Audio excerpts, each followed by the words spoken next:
हाय दोस्तों, मैं हूँ रिया और आज मैं तुम्हें वो रात की पूरी कहानी सुनाने जा रही हूँ जो मेरे शरीर में अभी भी गूंज रही है। वो रात जब मैं दिल्ली से अपने गांव लौटी थी।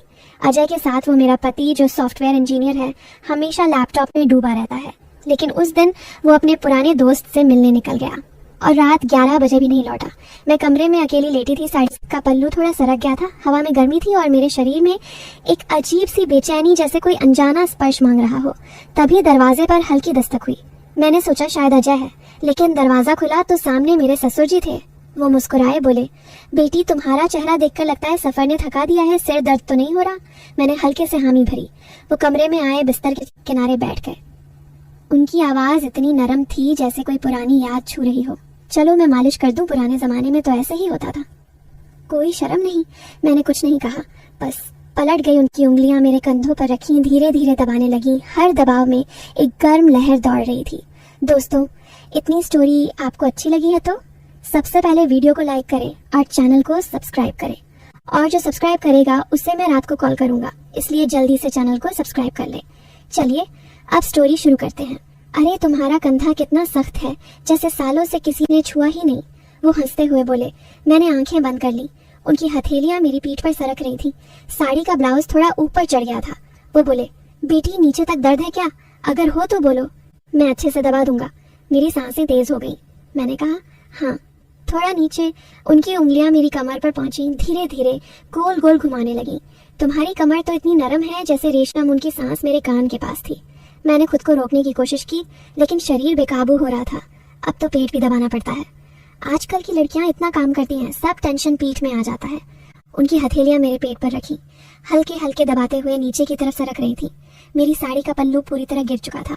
मैंने आंखें खोली तो देखा वो मुझे घूर रहे थे। तुम्हारी आंखें कितनी गहरी हैं, जैसे कोई राज छुपा हो। वो मुस्कुराए। मैंने कुछ नहीं कहा। उनकी उंगलियां अब मेरी जांघों पर थीं। यहाँ भी दर्द है ना? चलो मैं ठीक कर दूं। वो धीरे धीरे ऊपर की तरफ बढ़ रहे थे। मेरी सांसें रुक रही थीं। तभी बाहर से बाइक की आवाज आई। अजय की। वो चौंक गए, उठे, बोले, अरे अजय आ गया, मैं जाता हूँ, और चले गए। मैं वहीं लेटी रही, दिल धड़क रहा था। वो रात मेरे लिए खत्म नहीं हुई थी। अगले दिन सुबह जब मैं उठी तो ससुर जी ने मुझे चाय दी। बोले, कल रात अच्छी नींद आई? मैंने शर्माते हुए कहा, हाँ बहुत अच्छी। वो मुस्कुराए। अगर कभी फिर दर्द हो तो बुला लेना। मैंने कुछ नहीं कहा, बस दिल में एक सवाल था। क्या वो जानते थे कि मेरी बेचैनी सिर्फ दर्द की नहीं थी? क्या वो भी महसूस कर रहे थे? वो दिन बीतते गए, लेकिन हर शाम जब अजय ऑफिस से लौटता, मैं सोचती, क्या आज रात फिर वो आएंगे? क्या फिर वो मेरे कंधों पर हाथ रखेंगे?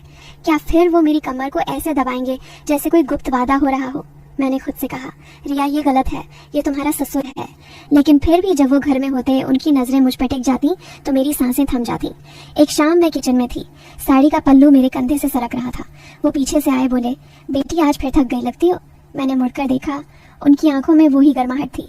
मैंने कहा, हाँ थोड़ी सी। वो बोले, चलो मैं मदद कर दूं, और मेरे पीछे खड़े हो गए। उनकी हथेलियां मेरे कंधों पर फिर से थीं। इस बार वो और धीरे दबा रहे थे, जैसे हर दबाव में कोई कहानी लिख रहे हो। तुम्हारी त्वचा कितनी मुलायम है, जैसे कोई फूल हो। मैंने कुछ नहीं कहा, बस अपनी सांसें संभाल रही थी। उनकी उंगलियां मेरी गर्दन पर सरकी, फिर धीरे से मेरे बालों में उलझी। तुम्हारे बाल भी कितने सुंदर हैं, जैसे रेशम की लहरें। मैंने आंखें बंद कर ली। उनकी सांसें मेरी गर्दन पर पड़ रही थी, गर्म और भारी। वो बोले, बेटी अगर तुम्हें अच्छा लगे तो मैं रोज कर सकता हूँ। मैंने कहा, नहीं नहीं ये ठीक नहीं है, लेकिन मेरी आवाज कांप रही थी। वो हंस पड़े। अरे शर्माती हो क्या? मैं तो बस मदद कर रहा हूँ। उनकी हथेलियां अब मेरी बाहों पर थीं, धीरे धीरे ऊपर नीचे सरक रही थीं, जैसे कोई नदी बह रही हो। मैंने खुद को रोकने की कोशिश की, लेकिन मेरी जांघें कांप रही थीं। दोस्तों, इतनी स्टोरी अगर आपको अच्छी लगी है तो सबसे पहले वीडियो को लाइक करें, चैनल को सब्सक्राइब करें। चलिए स्टोरी शुरू करते हैं। वो बोले, तुम्हारी सांसें तेज हो रही हैं, क्या दर्द ज्यादा है? मैंने कहा, नहीं बस गर्मी है। वो बोले, तो चलो मैं ठंडक दे दूं। और उनकी उंगलियां मेरी कमर पर फिर से पहुंची। इस बार वो और गहराई तक दबा रहे थे, जैसे कोई छुपा हुआ तार छेड़ रहे हो। मैंने कहा, बस कर दीजिए। वो बोले, अभी तो शुरुआत है बेटी, अभी तो बहुत कुछ बाकी है। तभी अजय की आवाज आई, रिया चाय मिली। मैंने झटके से खुद को अलग किया। वो मुस्कुराते हुए चले गए, लेकिन उनकी आंखों में वो चमक थी जैसे कोई वादा हो। उस रात मैं सो नहीं पाई। मैं सोचती रही, क्या मैं गलत हूँ? क्या वो जानबूझकर ऐसा कर रहे हैं? क्या मैं भी चाहती हूँ कि वो फिर आए? अगले दिन मैंने साड़ी को थोड़ा ऊंचा बांधा, जैसे कोई इशारा हो। वो घर में थे। उनकी नजरें मुझ पर टिकी। मैंने चाय बनाई, उन्हें दी। वो बोले, बेटी आज तुम्हारी साड़ी कितनी खूबसूरत लग रही है। मैंने शर्माकर मुस्कुराई। वो बोले, चलो आज भी मालिश कर दूं। मैंने कहा, नहीं आज नहीं, लेकिन मेरी आंखें कह रही थी। हाँ। वो बोले, क्यों डर रही हो? मैं तो बस तुम्हारी देखभाल कर रहा हूँ। मैंने कहा, ठीक है, लेकिन सिर्फ कंधे तक वो मुस्कुराए और मेरे पीछे आ गए। इस बार उनकी उंगलियां और धीरे धीरे चल रही थीं, जैसे कोई गाना बज रहा हो। मैंने आंखें बंद कर ली। उनकी हथेलियां मेरी पीठ पर थीं, फिर कमर पर, फिर जांघों पर। वो बोले, तुम्हारी जांघें कितनी मजबूत हैं, जैसे कोई मूर्ति हो। मैंने कुछ नहीं कहा, बस महसूस कर रही थी। उनकी गर्माहट मेरी त्वचा में घुल रही थी। वो बोले, अगर तुम्हें अच्छा लगे तो मैं नीचे तक कर सकता हूँ। मैंने कहा, नहीं नहीं, लेकिन मेरी आवाज में कोई दम नहीं था। वो बोले, फिर भी मैं कर दूंगा, बस थोड़ा सा। और उनकी उंगलियां मेरी जांघों के अंदरूनी हिस्से पर पहुंची, धीरे धीरे दबा रही थीं, जैसे कोई राज खोल रही हूँ। मैंने सांस रोकी। वो बोले, तुम्हारी सांसें कितनी तेज हैं, क्या तुम्हें भी अच्छा लग रहा है? मैंने कुछ नहीं कहा, बस अपनी आंखें बंद रखी। वो बोले, बेटी मैं जानता हूँ तुम्हें क्या चाहिए। मैंने कहा, नहीं आप गलत समझ रहे हैं, लेकिन मेरी आवाज कांप रही थी। वो हंस पड़े। अरे बेटी मैं पुराना आदमी हूँ, लेकिन दिल तो जवान है। उनकी उंगलियां अब मेरी कमर के नीचे सरक रही थी, जैसे कोई लहर उठ रही हो। मैंने खुद को रोक लिया, बोला, बस हो गया। वो बोले, अभी तो बहुत कुछ बाकी है। मैंने कहा, नहीं अब नहीं। वो उठे, बोले, ठीक है, लेकिन याद रखना मैं हमेशा तैयार हूँ। और चले गए। मैं वहीं खड़ी रही।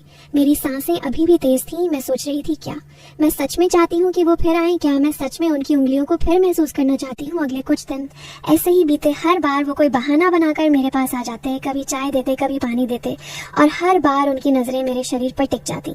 मैं भी अब उनकी नजरों से बचने की कोशिश नहीं करती थी। मैं साड़ी को थोड़ा ढीला रखती, जैसे कोई इशारा हो। एक रात अजय फिर दोस्त के पास गया। मैं कमरे में लेटी थी, दरवाजा खुला। वो आए, बोले, बेटी आज फिर अकेली हो? मैंने कहा, हाँ। वो बोले, तो चलो आज पूरी मालिश कर दूं। मैंने कहा, नहीं आज नहीं। लेकिन वो मेरे पास आ गए। उनकी हथेलियां मेरे कंधों पर थीं, फिर पीठ पर, फिर कमर पर, फिर जांघों पर। इस बार वो और धीरे धीरे दबा रहे थे, जैसे कोई जादू हो रहा हो। वो बोले, तुम्हारी त्वचा कितनी गर्म है, जैसे कोई आग जल रही हो। मैंने कहा, आप क्या कर रहे हैं? वो बोले, बस तुम्हें आराम दे रहा हूँ। उनकी उंगलियां अब मेरी जांघों के बीच में थीं, धीरे धीरे दबा रही थी। मैंने सांस रोकी। वो बोले, तुम्हारी सांसें कितनी तेज हैं, क्या तुम्हें भी अच्छा लग रहा है? मैंने कहा, नहीं, लेकिन मेरी आवाज झूठी थी। वो बोले, झूठ मत बोलो बेटी, मैं जानता हूँ तुम क्या चाहती हो। उनकी उंगलियां और गहराई में सरक रही थीं, जैसे कोई गुप्त जगह ढूंढ रही हो। मैंने खुद को रोकने की कोशिश की, लेकिन शरीर नहीं मान रहा था। वो बोले, बस थोड़ा और। मैंने कहा, नहीं, लेकिन मेरी आवाज में कोई ताकत नहीं थी। वो बोले, तुम्हारी आंखें बंद हैं, तुम्हारी सांसें तेज हैं, तुम्हारा शरीर कांप रहा है, क्या ये सब दर्द है? मैंने कुछ नहीं कहा, बस महसूस कर रही थी। उनकी गर्माहट मेरे अंदर घुस रही थी। वो बोले, बेटी मैं तुम्हें वो खुशी दूंगा जो अजय नहीं दे पाता। मैंने कहा, नहीं। वो बोले, क्यों नहीं? मैंने कहा, क्योंकि ये गलत है। वो बोले, गलत क्या है? बस एक स्पर्श है, बस एक गर्माहट है। मैंने कहा, लेकिन मैं आपकी बहू हूँ। वो बोले, और मैं तुम्हारा ससुर हूँ, लेकिन रात में सब भूल जाते हैं। उनकी उंगलियां अब मेरी कमर के नीचे थी, धीरे धीरे सरक रही थी। मैंने आंखें खोली और देखा वो मुझे देख रहे थे। उनकी आंखों में आग थी। वो बोले, बेटी अगर तुम चाहो तो मैं रुक सकता हूँ। मैंने कहा, रुकिए, लेकिन मेरी आवाज में कोई विश्वास नहीं था। वो बोले, तो फिर मैं जारी रखूं? मैंने कुछ नहीं कहा, बस अपनी सांसें संभाल रही थी। उनकी उंगलियां अब मेरी त्वचा पर नाच रही थीं, जैसे कोई गाना बज रहा हो। मैंने खुद को छोड़ दिया, उनकी गर्माहट में डूब गई। वो बोले, बेटी तुम कितनी सुंदर हो, तुम्हारा शरीर कितना नरम है, जैसे कोई फूल हो। मैंने कहा, बस कर दीजिए, लेकिन मेरी आवाज में कोई दम नहीं था। वो बोले, अभी तो बहुत कुछ बाकी है। उनकी उंगलियां अब मेरे सबसे नाजुक हिस्से पर थीं, धीरे धीरे दबा रही थीं। मैंने सांस रोकी। वो बोले, तुम्हारी सांसें कितनी तेज हैं, क्या तुम्हें भी अच्छा लग रहा है? मैंने कहा, हाँ। वो बोले, तो फिर मैं जारी रखूं? मैंने कुछ नहीं कहा, बस अपनी आंखें बंद कर ली। उनकी उंगलियां अब मेरे अंदर की गहराई तक पहुंच रही थीं, जैसे कोई राज खोल रही हूँ। मैंने खुद को छोड़ दिया, उनकी गर्माहट में डूब गई। वो बोले, बेटी अब तुम मेरी हो। मैंने कहा, नहीं, लेकिन मेरी आवाज में कोई ताकत नहीं थी। वो बोले, हाँ तुम मेरी हो। मैंने कुछ नहीं कहा, बस महसूस कर रही थी। उनकी उंगलियां मेरे अंदर की हर जगह को छू रही थीं, जैसे कोई जादू हो रहा हो। वो बोले, बेटी अब तुम्हें वो खुशी मिलेगी जो तुम्हें सालों से नहीं मिली। मैंने कहा, बस कर दीजिए, लेकिन मेरी आवाज में कोई दम नहीं था। वो बोले, अभी तो शुरुआत है। उनकी उंगलियां अब और तेज हो गईं, जैसे कोई तूफान आ रहा हो। मैंने सांस रोकी। वो बोले, बेटी तुम्हारा शरीर कितना गर्म है, जैसे कोई आग जल रही हो। मैंने कहा, बस हो गया। वो बोले, अभी नहीं, अभी तो बहुत कुछ बाकी है। उनकी उंगलियां अब मेरे सबसे संवेदनशील हिस्से पर थीं, धीरे धीरे दबा रही थी। मैंने खुद को छोड़ दिया, उनकी गर्माहट में डूब गई। वो बोले, बेटी अब तुम मेरी हो। मैंने कुछ नहीं कहा, बस अपनी सांसें संभाल रही थी।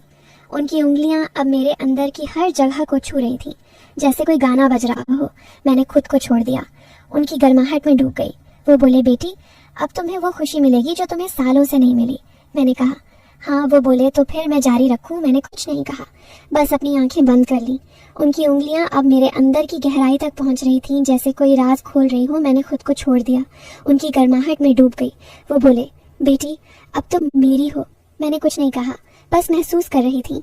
उनकी उंगलियां मेरे अंदर की हर जगह को छू रही थीं, जैसे कोई जादू हो रहा हो। वो बोले, बेटी अब तुम्हें वो खुशी मिलेगी जो तुम्हें सालों से नहीं मिली। मैंने कहा, हाँ। वो बोले, तो फिर मैं जारी रखूं?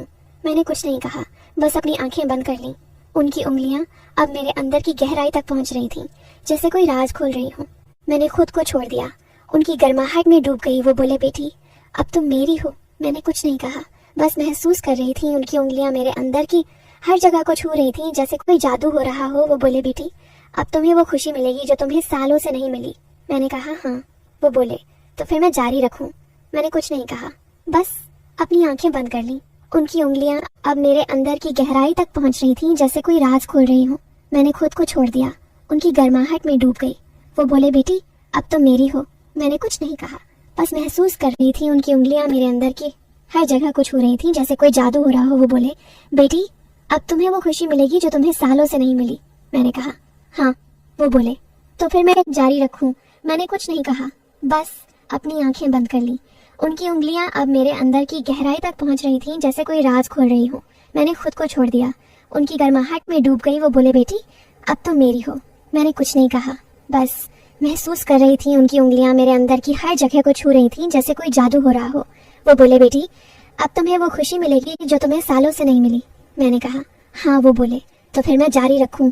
मैंने कुछ दोस्तों, इसके अगले पार्ट आप देखना चाहते हैं तो कमेंट में पार्ट 2 लिख दें और वीडियो को लाइक करके चैनल पर सब्सक्राइब कर दें, इससे नेक्स्ट पार्ट जल्दी आएगा।